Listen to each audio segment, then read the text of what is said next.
the Hyundai i30N like you've never seen it before. That's because this is the new Fastback version. It takes everything we knew about the i30N and reshells it into a more sedan-like and bigger package. As a result, it is more fastbacky than the regular hatchback, and it also apparently appeals to more mature and more premium buyers. Hyundai calls it a 5-door coupe, which is what a lot of the luxury brands label their similar style models. And that's no coincidence, because Hyundai has told us that they consider this maybe a bit of a budget rival to the likes of the Mercedes CLA and Audi S3. And the name? It's the Hyundai i30 Fastback N, not the i30N Fastback, which seems weird to me. The name is one thing, but the look? Well, let's check out the design.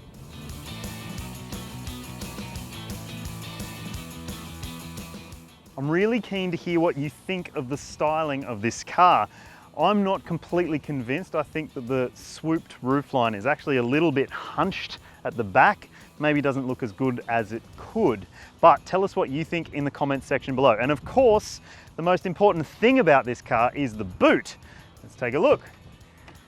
So in the boot, you have 450 litres of cargo space, which is 55 litres more than the hatchback. So if you've got kids, this is your best bet in the i30N world, unless they decide to bring out a wagon. Geez, I hope they decide to bring out a wagon. While the exterior is markedly different to the hatch, the interior is almost identical. Well, except for the backseat section.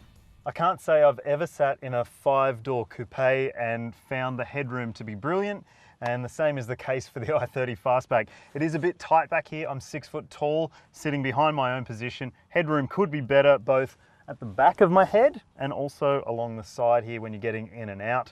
Legroom's okay. This seat is set in my position. I've got enough knee room and enough toe room to be comfortable for a while, but if I was any taller than 6 foot, I reckon I'd be a little bit cramped back here.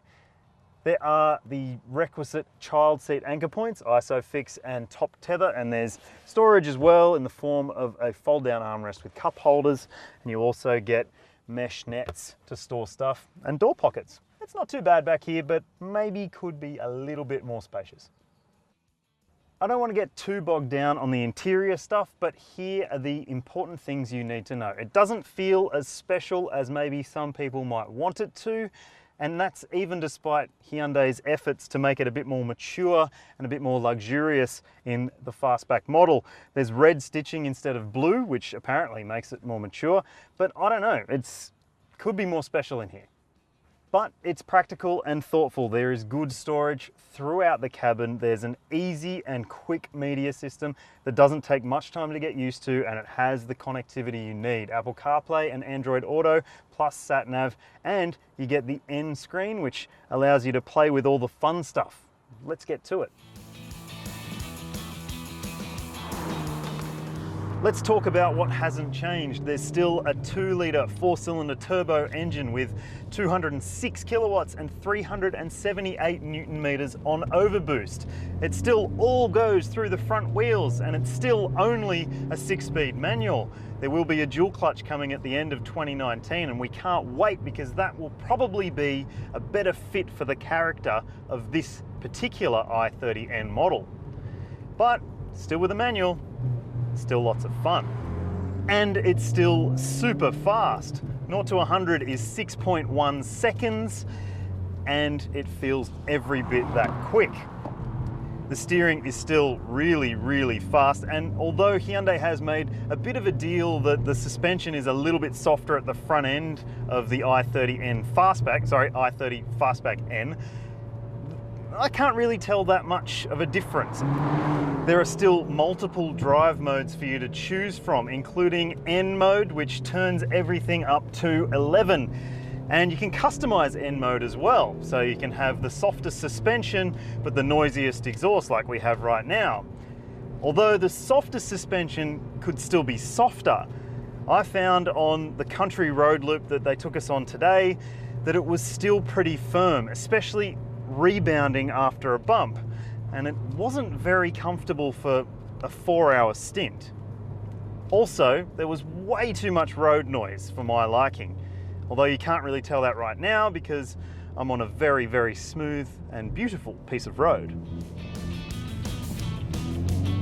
Because it's a hot hatch, it has to corner well, and I will say that the steering rack in this i30N is super quick, and it's only 2 turns lock to lock, which means it's very direct, but the turning circle is quite big, so around town you might notice that it takes a little bit more effort than it should to do a U-turn. That said, this is a performance car, and on a racetrack is where it excites most. As for fuel use, today we saw about 9 litres per 100 Ks, and that was across a range of different driving, including some pretty spirited driving, I might say. So I was pretty impressed with that because it claims about 8 litres per 100, so not bad.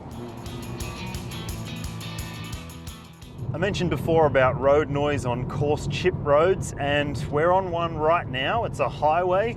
Like the majority of Australian highways, it is very, very rough under the tyres, and there's plenty of tyre noise intrusion into the cabin. This doesn't feel very luxurious or premium if that's what Hyundai was aiming for. A bit more noise deadening would make a huge difference to the experience in here. And also, bad news, when you are on a coarse chip road like this, you can't hear the exhaust. So put it into the N mode and sure, you can hear it a little bit better, but on a super smooth surface, that's where you get the best out of the exhaust note. So on coarse chip roads, like I mentioned, it is really noisy. A lot of performance hatchbacks and performance sedans will be noisy on this sort of road, and these roads are all over Australia. So you've got to put up with it, and that's just the facts. But I would say that a Volkswagen Golf R or a GTI would be a little bit more amenable to high-speed, long-distance highway driving than this car. That doesn't mean that they're more comfortable or more enjoyable in those situations. It just means that they're a bit quieter and a bit more of a premium experience. And we're talking premium money for this car. With the luxury pack, nearly 47 grand, it's a lot of coin for a Hyundai. Owning an i30 Fastback N should be a pretty pleasant experience. There's a 5-year unlimited kilometre warranty, which includes cover for track racing, provided you're not racing competitively. There's also lifetime cap price servicing and up to 10 years of roadside assist. And while it's presumably safe to own, it's also got most of the safety stuff you'd expect. There's auto emergency braking that works up to 75 k's an hour, lane keep assist, stability control, and 7 airbags, but you don't get pedestrian detection or cyclist detection or high-speed AEB or adaptive cruise control. The i30 Fastback N won't appeal to everyone, but it will appeal to some buyers who want something different to the regular hatchback. But I think that this car hasn't fulfilled its potential just yet. I reckon that day will come when Hyundai finally adds a dual clutch automatic transmission to this car, and I can't wait for that day.